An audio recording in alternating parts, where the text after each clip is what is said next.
Hello there. Welcome to our ICAN on Air Educational Enlightenment Series. Today, we examine the topic, what professional accountants should know on data privacy and protection, looking at the roles and responsibilities of controllers and professors.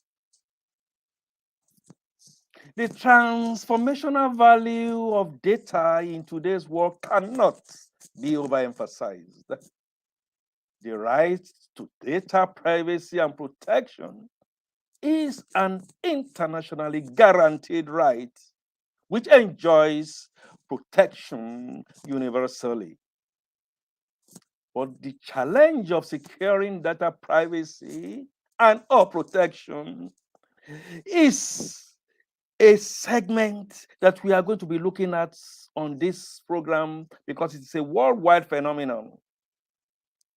And joining us in a question and answer segment within this program to in-depth knowledge of the subject, particularly from the Nigerian perspective within the international milieu, is a well-honed and established technocrat and trainer, Mcleish Otuedon, who by professional definition is a PhD, DBA, CPD, FCA, FCTI, CDPR, CAMS, CIRM. I will just stop there. He currently serves as the president and CEO of Lichton Consulting and Board Governance Limited, as well as a director in Lichton Center for Leadership and Governance. Leadership, Governance Thinking. That's what I think it's called. Governance Thinking Academy. Yeah. And that is located here in Lagos, Nigeria. Dr. Mcleish Otuedon is a researcher and has published several articles in international journals in the subject areas of leadership, corporate board governance, emotional intelligence, international marketing, compliance, AML/CFT, and data privacy. More to unveil on our esteemed guest very shortly. And also today, in the segments of our programs, we are going to be letting you a bit into tidbits of our diary of the Institute of Chartered Accountants of Nigeria. If you advance, of course, you want to stay put, stay connected, we will be back with you very shortly. Are you ready for exponential results this year? Do you desire and seek to build economic value and wealth on a consistent basis? We're proud to introduce to you the 4th ICAN Malaysia International Conferences. The theme is Building Economic Resilience, Navigating Turbulent Times Through Digital Transformation. This year's conference has been put together to empower and equip participants with the needed shift for personal, professional and institutional transformation. The conference dates, the 16th to the 19th of May 2022. Venue, Adia Hotel Langkawi, Kedah, Malaysia. For further inquiries, please send a mail to chairman@ican-malaysia.org or info@ican-malaysia.org. You can also visit our website https://ican-malaysia.org to register for the conference now. You can also reach out to us through the following contact numbers currently being displayed on the screen. +60 1632064113, +62 8121572358, 60,176,197,280, +234 8033502768, +234 8067908190. We look forward to your registration and participation at the conference. If you're ready to start your registration and payment process, please contact one of our friendly coordinators or simply visit the website to complete your registration. The website is https://ican-malaysia.org. Thank you. We're looking forward to seeing and connecting with you in Malaysia.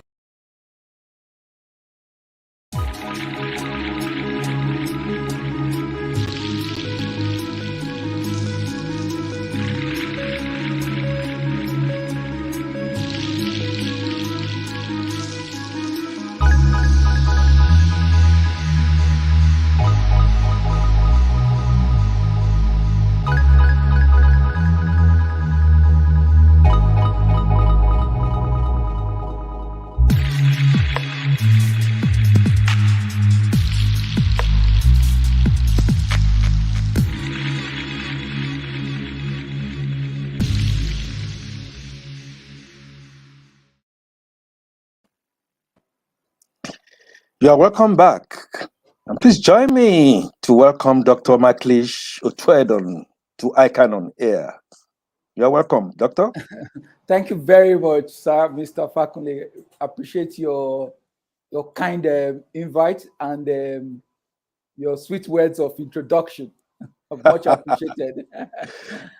Perhaps, Dr. Otuedon, I sounded too sweet, and you are calling me Fakunle instead of Fatunke, but that is understood.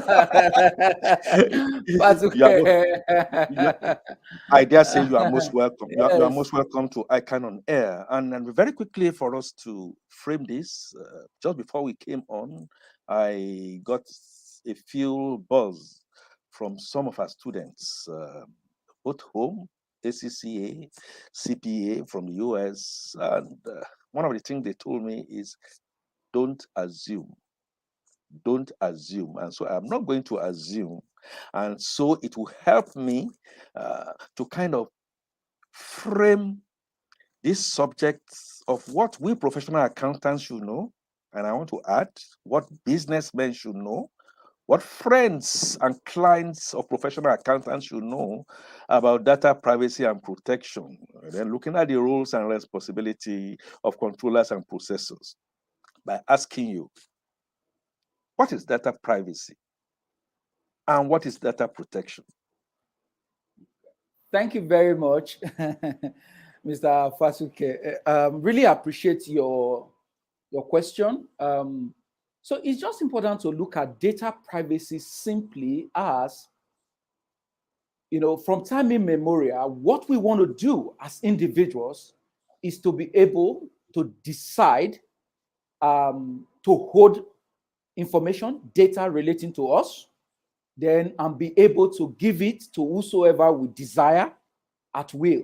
And so data privacy is the ability for you to keep your data when desired, the ability to selectively share that data based on your choice. That is data privacy. Why? Yes. So that while data protection really is the totality of what is expected of one, yourself, who owns the data, which is, we normally use the word data to mean any information that you as an individual, a natural person, can be used to identified or identifiable data. And so if that data that you yourself have and that you are holding, all you need to do to ensure in terms of the confidentiality, the integrity, and the availability of that data, and if you so elect or decide to give that data to someone else, what that person also does to also ensure that that data is protected in terms of confidentiality, integrity, and availability of that data is what data protection is all about. And so whereas data privacy is your own personal responsibility, which is your choice to either give your data out or not, and to decide who to give it to, data protection is both the responsibility of the owner of that data, which we normally refer to as the data subject, which is the person who owns the data, right? And the person that you have given that data. It might be a natural person or a corporation soul. So that is the difference. Thank you very much. Corporation soul, Yeah. ability to be able to share, and then making sure that you look at yourself. Certainly, Dr. Otuedon, there must be one or two, I guess, difference between the two. What would be the Yes. difference between these two? Okay. Thank you very much for that brilliant. I've kind of provide some highlights on that, but the difference is that privacy relates to you having that free will, that option, that authority to keep your data and decide who to give it to as a matter of choice, right? It's a matter of choice.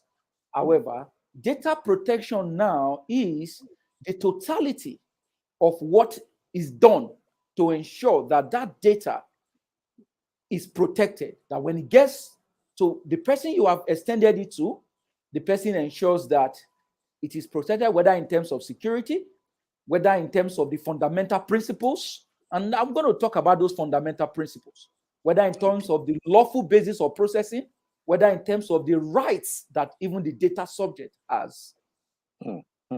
Thank you for delineating that essential difference. Also, why should we protect data? Okay. We need to protect data for so many reasons, but the key reason is that if you look at it over time, I mean, data has, this is not the first time that we talk about data, but with the advent of technology, the internet, and the what you call social media, it has become imperative that data is protected, because now we were told that that data is the new oil. And so you find out that when you have the right to own your data, and that is the whole thing about data protection phenomenon that came out with the advent of the General Data Protection Regulation, which is the EU law on data privacy that was enacted in 2016 and came into force on May 25, 2018, which is that the rightful owner of data should have the right to decide what should happen to that data, right? And so right now, it is important that when you give your data to someone, if the person wants to trade with your data, that one, your consent is obtained. And two, if you need to be compensated for it because data is the new oil, that you are adequately compensated for it. And so so the need to keep data right now is to ensure that one, it doesn't get into wrong hands. Two, that it is only used for the purpose for which it was given. And three, if there is any compensation with regard to that data, you should have it as the owner of the data. Fantastic. Thank you very much. I am led. So it's very important for me to also talk about some of the fundamental principles that guide data, because that is because that is really the very foundation upon which there are three foundations upon which data privacy and protection is built. One is the fundamental principles. Number two is the lawful basis of processing. And number three is the right of the owner of the data, which we typically refer to as the data subject. So the number one principle is that data should be processed lawfully, fairly, and in a transparent manner. That is number one. So it's a fundamental principle. So whenever you are obtaining data from anyone, you must make sure that it is obtained lawfully. It is also obtained fairly and in a transparent manner, no deceit, right? Number two is that it must be collected for a specific purpose. That is what we call purpose limitation. It means that the data should only be used for the purpose for which it was collected. And if there is a secondary purpose for the usage of that data, then you need to obtain additional permission, or what we refer to generally as consent, to use the data for another purpose. The third principle is adequacy of that data in terms of also relevant and limited, and it should be limited. What that means is that there should be minimization of data collection. Don't collect data just for the sake of collection of data, right? And also, when you've collected data, make sure that there's an opportunity for the data to be updated. And if there's a need for the data subject to amend that data at any particular time, that opportunity is given, right? I think the next one is that that data should be accurate, and where necessary should be kept up to date.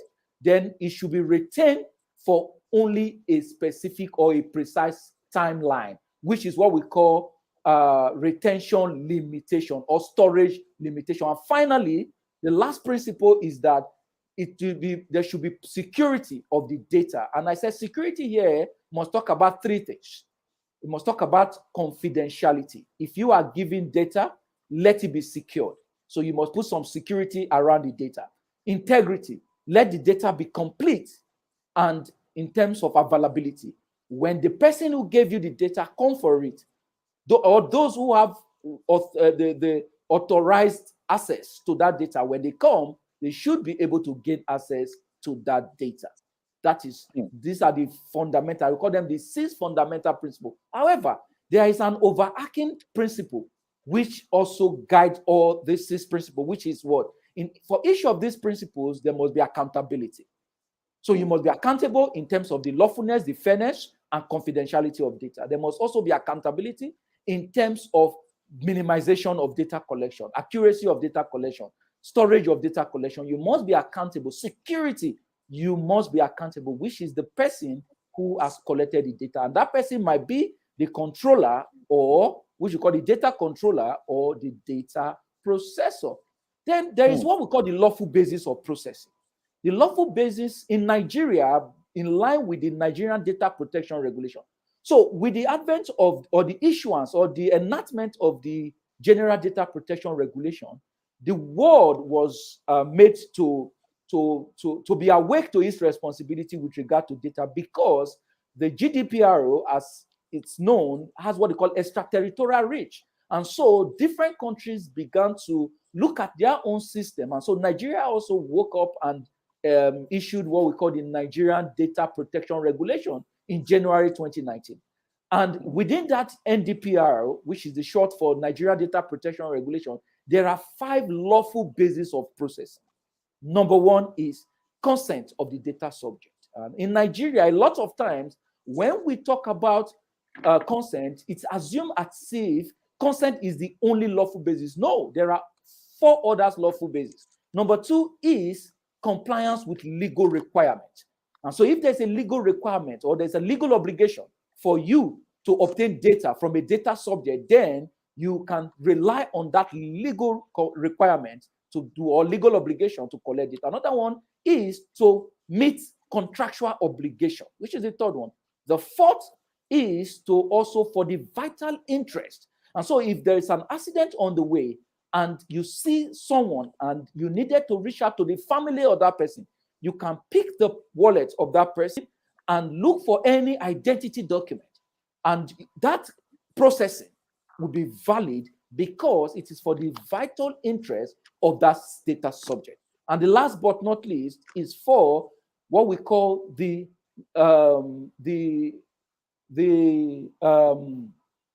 there's one we call the public interest, right? So, like for example, if the National Assembly, they are conducting any investigation, or they need to talk to anyone, they can come to you to request for the data of data subject, which is data of natural persons, and that will be a valid processing of that, because it is for the vital interest, right? In some other jurisdiction, there is one they call for the legitimate interest, which is not recognized in Nigeria under the NDPR, but they call it the legitimate interest of the controller, but that is not recognized. But what it means is that it is for the purpose of certain actions, and that the data controller need to put in place to ensure that, for example, CCTV is taking that it is for the legitimate interest of the controller. For example, if anybody steals anything, they will be able to apprehend that person. But it is not one of the lawful bases. So the 5 lawful bases are very critical, and those 6 fundamental principles and the overarching principle of accountability, they're also very important. The last one, which is the third layer in terms of the legs, is what we will call the rights of data subject. So there are few rights of data subject. One of them is the right to be informed. It means that if your data is to be obtained, you need to be informed. There's another one, the right to access. Which means that at any time, I should have the right, if I have given you my data, I should have the right to be able to come back to you to say, I want to access my data that I've given to you. And you should not make it difficult for me to obtain that. In fact, the law, the NDPR says that it should not be more difficult to gain access than when you requested for it in the first place, right? There's also the right of erasure. But the right of erasure is not an absolute right. If I have obtained data based on consent and to meet contractual obligation, I should have the right for that data to be erased based on what you call the time limitation. You told me that you were going to keep that data. If it is for 5 years, at the expiration of 5 years, I should be able to come to you and say, please erase that data. There's also the right to portability, which means that if I have given you that data through electronic means, I should be able to request that you also port that data to another provider through the same electronic means without me paying a dime for it, right? Then I also have the right to object. If you want to collect my data, NDPR is saying, which is the Nigerian Data Protection Act, that I have the right to object. That is why if you have cookies on your website, if I say no, I don't want you to access I don't want to accept your cookies, then I don't want to accept it. So even in privacy notices, I must have the right. So you must, for every time you give me the right to access, to opt in, you must also give me the right to object to that. And I must have the right to also report any incident or breach or complaint to both the controller and the relevant authority. In Nigeria, you have the National Information Technology Development Agency, NIGDA, which is the relevant body that is the supervisory body for data protection in Nigeria. But a new one was just created about a month ago, which is about kicking off now, which is the Nigerian Data Protection Bureau. And so that is the foundation of data protection in terms of principles, lawful basis, and the rights of data subjects in Nigeria. Super. Thank you very much for all those elucidations. And Dr. Otuedon, I'll just pull you back.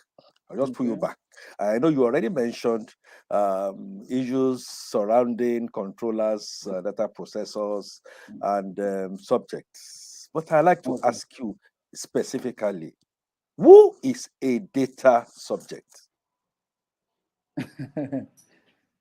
Okay, so a data subject is an identified or identifiable natural person. What that means in simple terms is that any natural person that you can identify based on certain information or data. So, for example, my name is Mcleish Otuedon. So that is an identified information. So with that, you know that is Mcleish. My photo you are seeing now, right, is an identified data, right?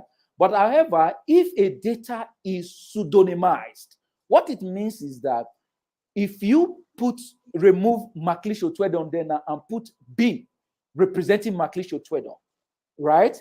But Mr. Fatuke knows that my name as Mcleish Otuedon has been replaced by a B, but you know that B represents Mcleish, right? To some certain person, including yourself, but not to everyone.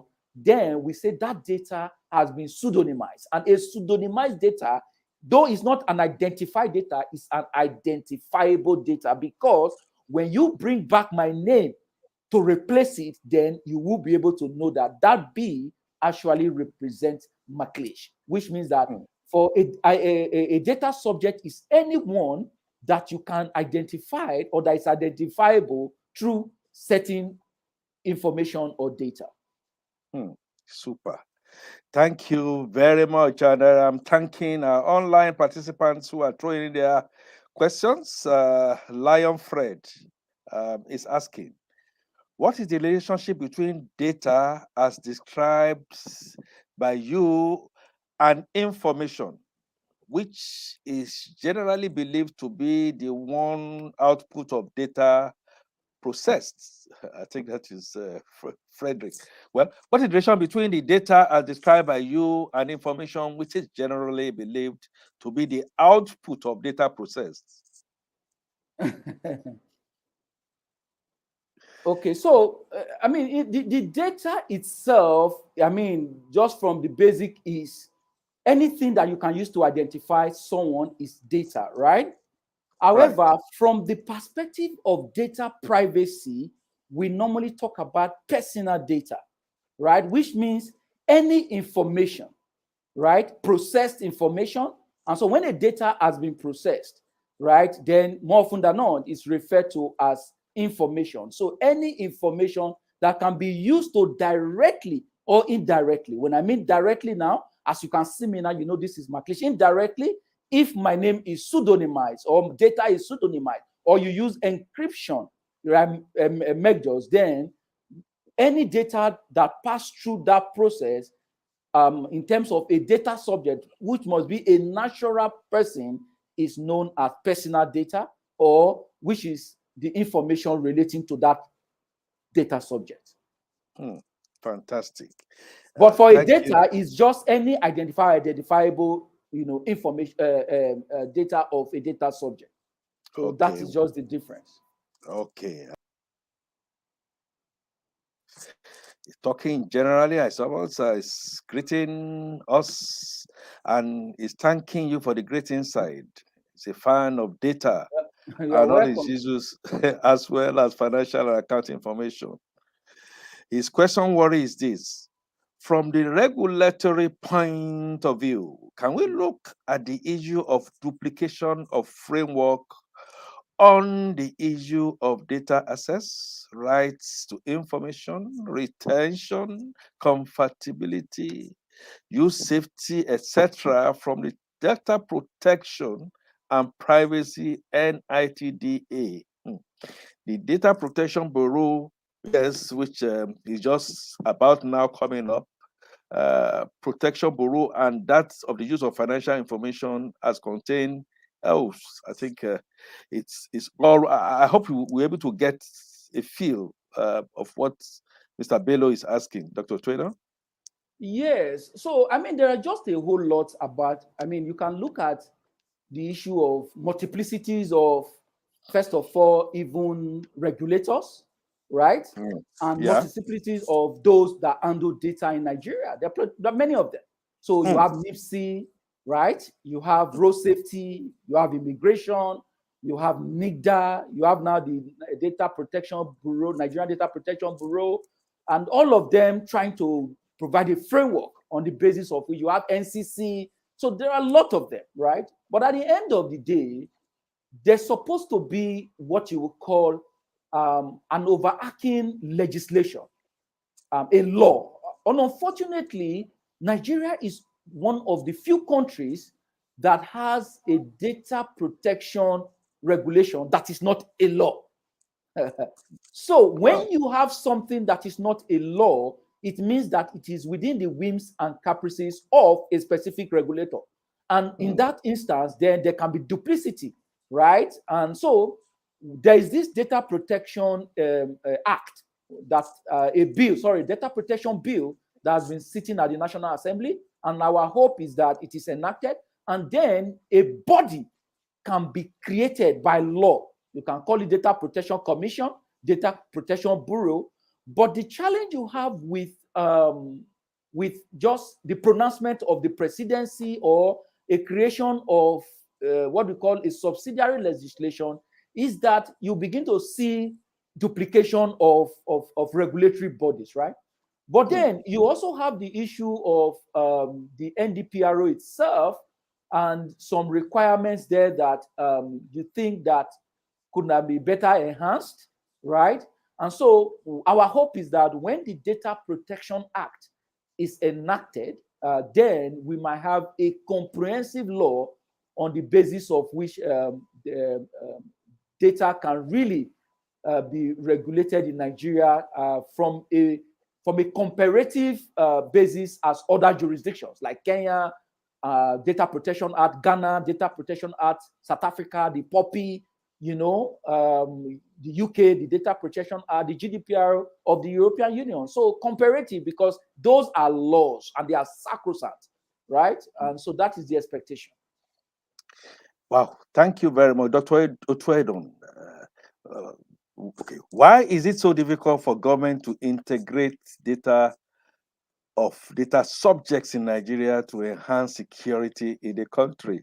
An interesting one from Dr. Asay. No, I mean, the truth of the matter is that there are a lot of things that we do in Nigeria. Sometimes you really can't understand the reason why. So, first of all, you have what you would call the conflicts amongst regulators. And so some regulators tend to want to outsmart themselves. Sometimes they're kind of unhealthy competition among regulators. And so what you expect from a jurisdiction like ours is to ensure that there is a center where a lot of these items come together. For example, there was a time that the Data Protection Act, the Data Protection Bill was midwifed by NIGDA. But at another time, I saw another document, that an expression of interest that was coming out from NIMC for the same Data Protection Act. So the question is that why? So at the end of the day, that is why I said that if there is a law that is passed, become an act signed by the president, then it will put to rest any of the unhealthy rivalry amongst regulators that want to either play or do or smart, themselves. So, but at the end of the day, proper integration of data and ensuring that cybersecurity, information security measures are put in place, both at the public sector and the private sector. Because a lot of times in Nigeria, when we talk about data privacy, it seems as if it is only for the private sector. For example, a few days ago, when the manifest of the ill-fated train that was attacked by terrorists at Kaduna was released, about 300 and something names, to my greatest surprise, the names and the phone numbers of all the 300 and something persons were released to the public.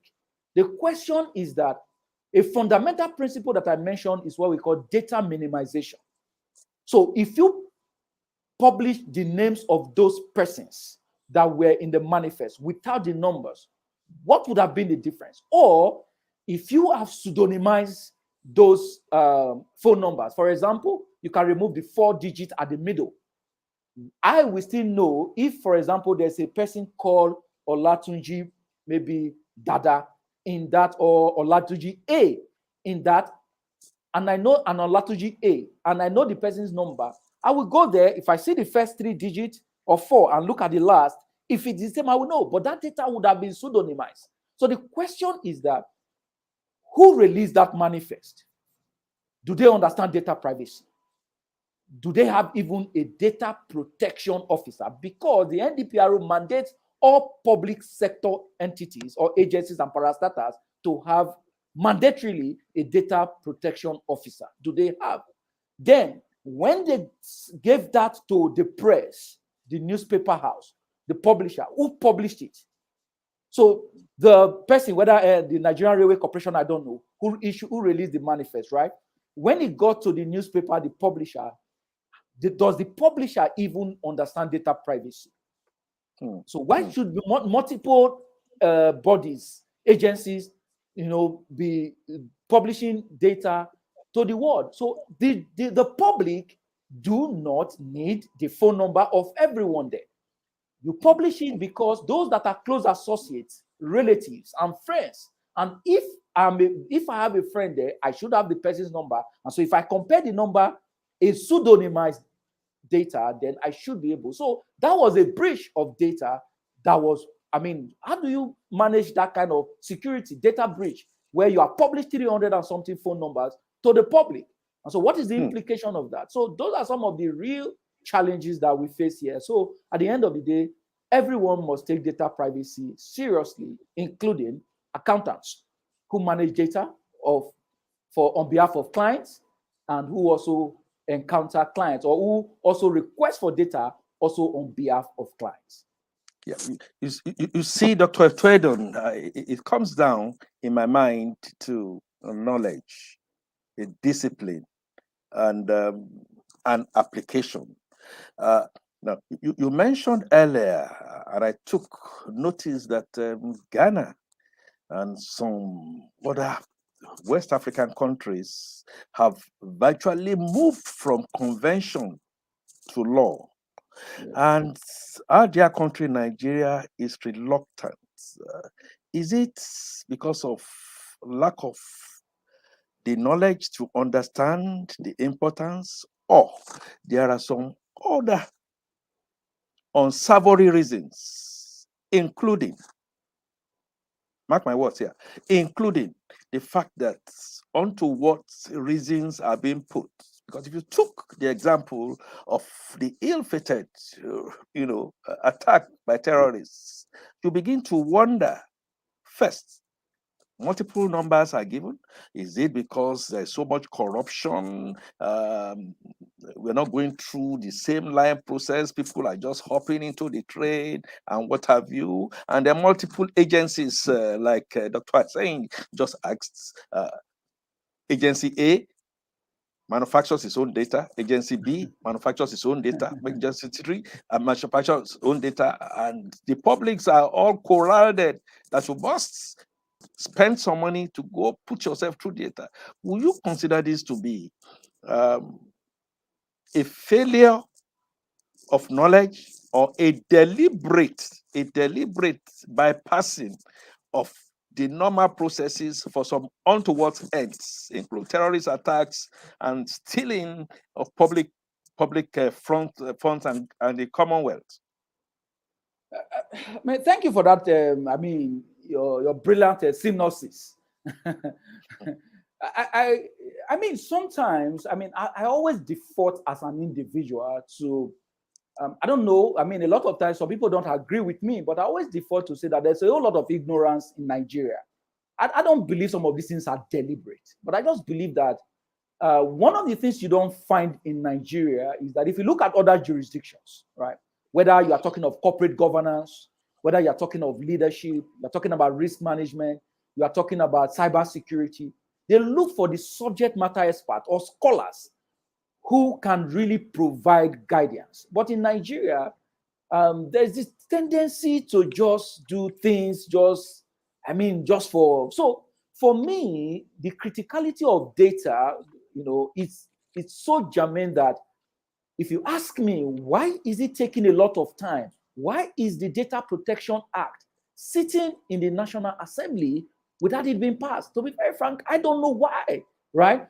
Then another thing is that we also don't understand that we talk of creating jobs. And my own philosophy is that a lot of the laws in Nigeria, we can use them to create millions of jobs. You don't need to, it's just activities. Use laws to create activities. NIDA did something that was simple. What did NIDA do?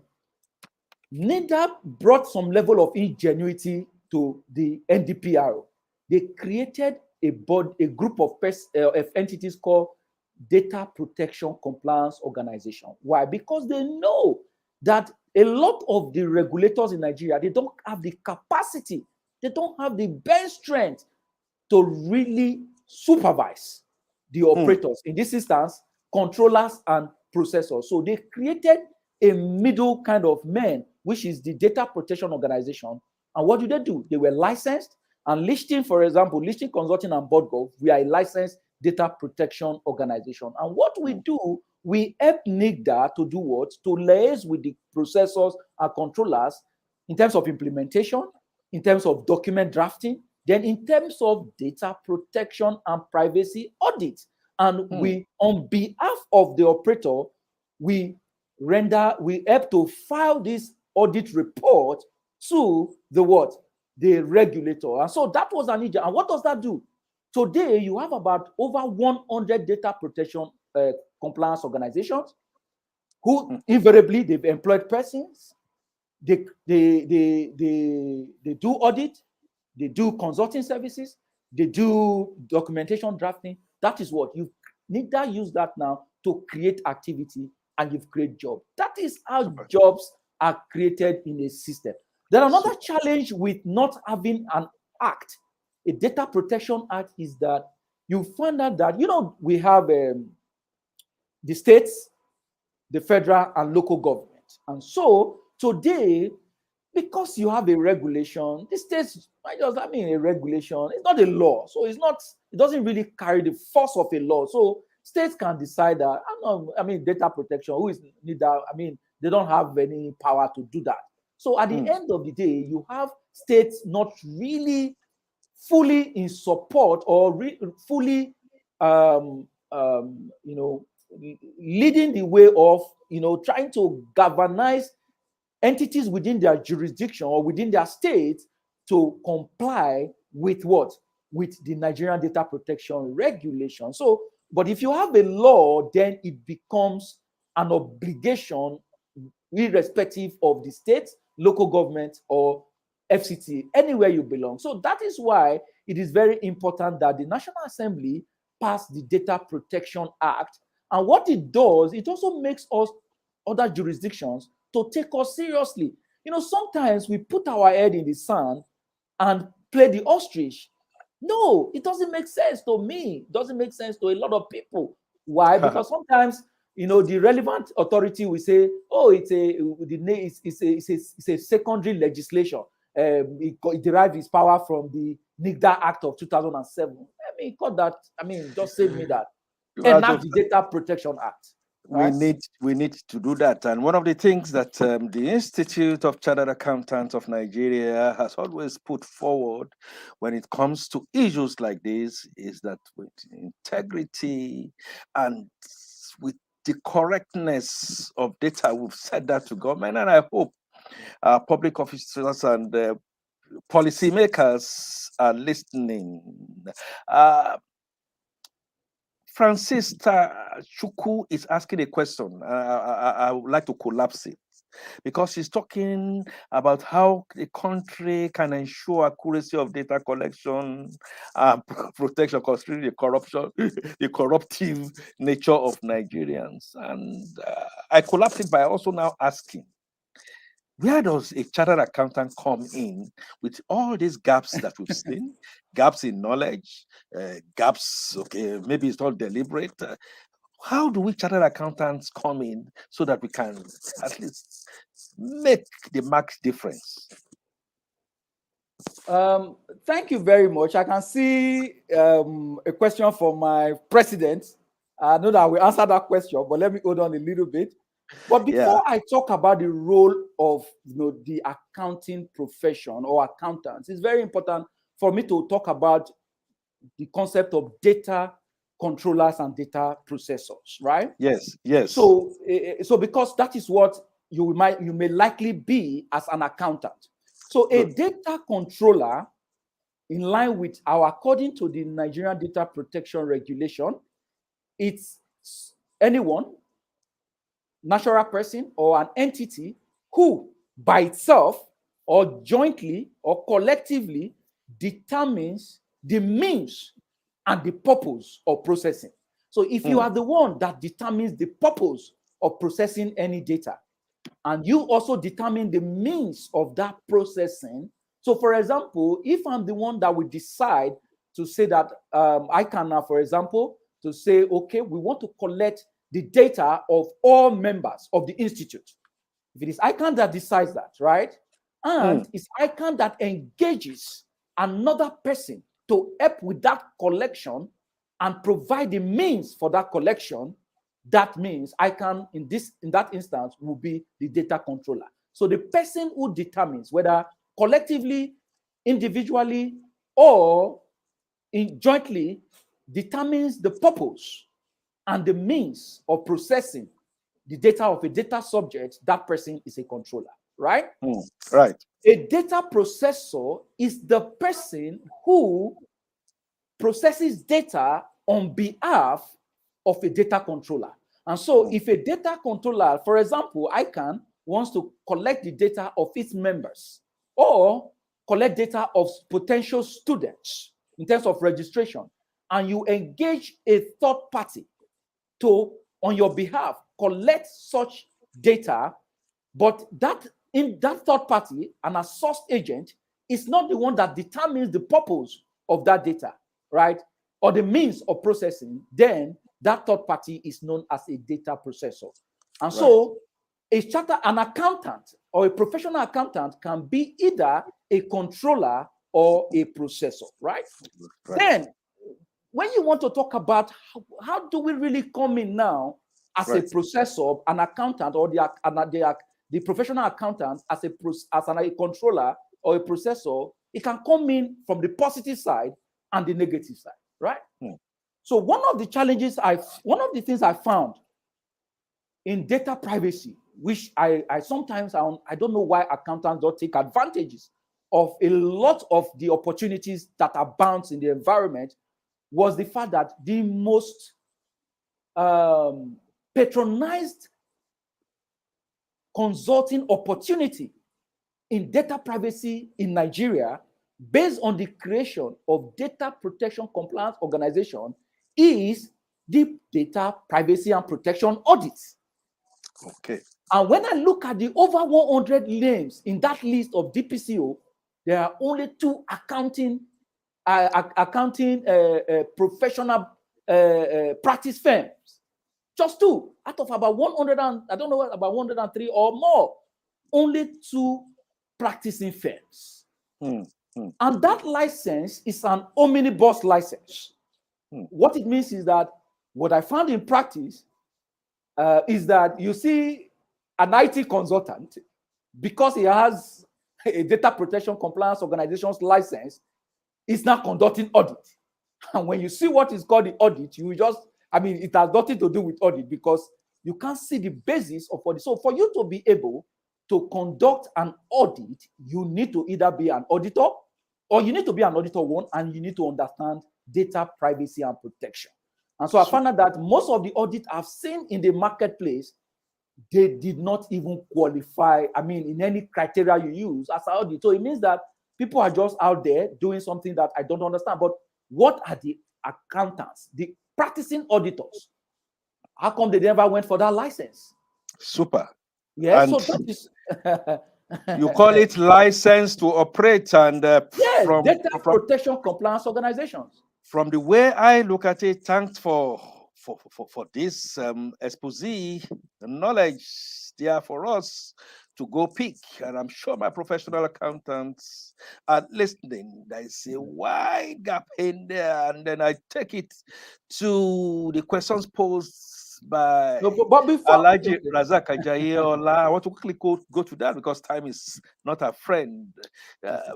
Talking about the opportunities, I think you have really I've mentioned one. So are there other, very quickly? Yeah, so at the end of the day, if you can do audits, yes, and you can identify gaps, a lot of times you can also do the consulting aspect of it. And that is why most accounting practice, they also have consulting arms. And so you can do documentation drafting, right? You can do implementation. So all it just requires is that the accountant must always don't see accounting as just, I must just be a straight-jacketed accountant. So there are some adjunct discipline, like cybersecurity. I'm an FCA, but I have about 3 certifications in data privacy. I have certification in cybersecurity, right? I have certification in risk management. I have doctorate in corporate governance. So at the end of the day, these services, you will need them. And if you just have audit and you don't understand data privacy, because the entities that want to engage you, they don't just want a single item. So they want to know, in addition to privacy, the security aspect of it, of information, in terms of confidentiality, integrity, and availability, then the cyber security aspect of it, in terms of the devices, right? And the content of those devices, the security of those devices, they also want to put it. Then what we call data privacy by design. They also, so if you don't, then it becomes a problem. So a lot of our consulting opportunities there, and I don't see why accountants should not take advantage of that. All you just need is get a privacy, cyber security, and information security certifications, and voila, you are good. Then voila, you are good. Voila, Dr. Otuedon. Unfortunately, time is really not our friend. And I know Mr. Femi Idowu's question is also stated in there. But very quickly, as we try to round up, are there penalties for breach under the National Data Protection Regulation? And what should accountants do when there is a data breach? Very, very briefly. Oh, yeah, thank you very much. The issue of data breach in any data privacy law or regulation globally is taken seriously. From a Nigerian perspective, if you are a data controller, including accountant or professional accountant, or you are a processor, if you breach the data protection, so if you process up to 10,000 data subjects, then the penalty is about 2% of your gross revenue for the previous year, right? If it is less than 10,000 data subject that you process, is 1%. So it is 10,000. If it's 2% of your gross revenue, or 10 million, whichever is higher. Then if you process less than 10,000, it is 1% of your gross revenue for the last year, or 2 million, whichever is higher. But as professional accountants, we must also understand that if we are dealing on clients' data, we have the responsibility of, as we have the responsibility to collect data, we also ensure that every data we collect from our client or on behalf of our client, there's a specific purpose for that collection. We ensure that it is protected, right? Then use and disclose personal information. If you are to use and disclose personal information, you must also ensure that you disclose it based on consent, right?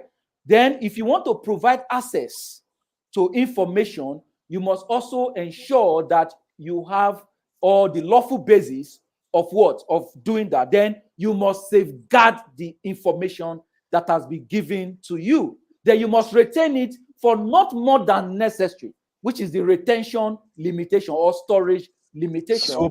Your employee also, your employee, you must make sure that your employees' data, they are as secured as the data of your clients. And I'm going to say something to you, Dr. Otuedon. Time usually is a challenge here. We're going to call you again because we cannot, within the time limit that we have, exhaust this. Could we have your closing comments in 2 seconds? Thank you very much. And my closing comment is that I thank the president of the institute for the opportunity. And I also thank you also, Mr.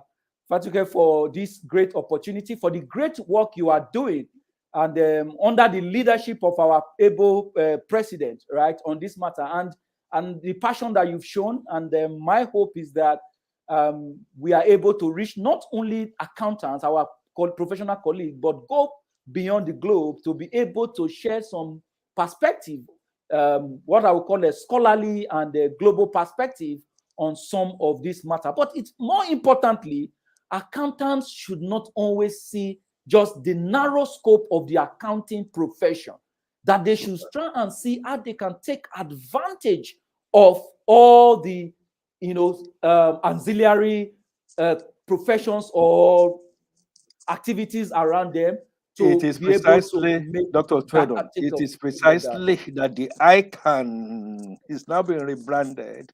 We're talking of the whole chapter, new chapters.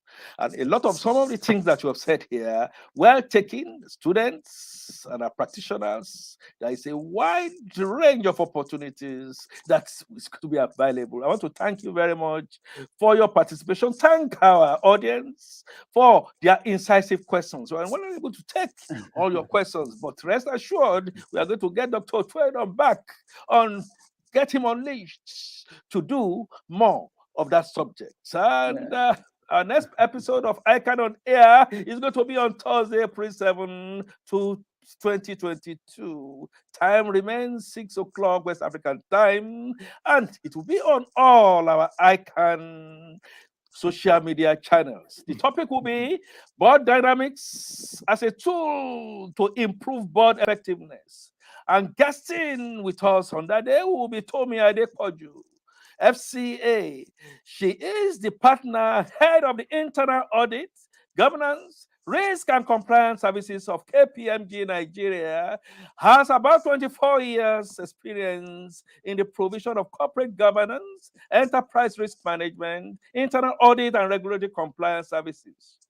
She has a degree in chemical engineering, now come into the profession of accountancy, and she's now a fully superb, complete professional. You do not want to miss it. I will ask you to ask somebody to tell somebody else to join you on Thursday, April 7, 2022. I'll leave you with this quotation. Privacy is something that we maintain for the good of ourselves and others. Secrecy we keep to separate ourselves from others, even those we love. Privacy is something that we maintain for the good of ourselves and others. Secrecy we keep to separate ourselves from others, even those we love. End of quote.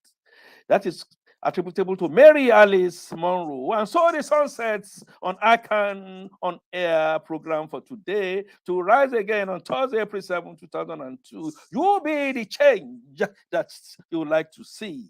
And until then, I remain Akin Fatunke, your anchor, ICAN on Air. Bye for now.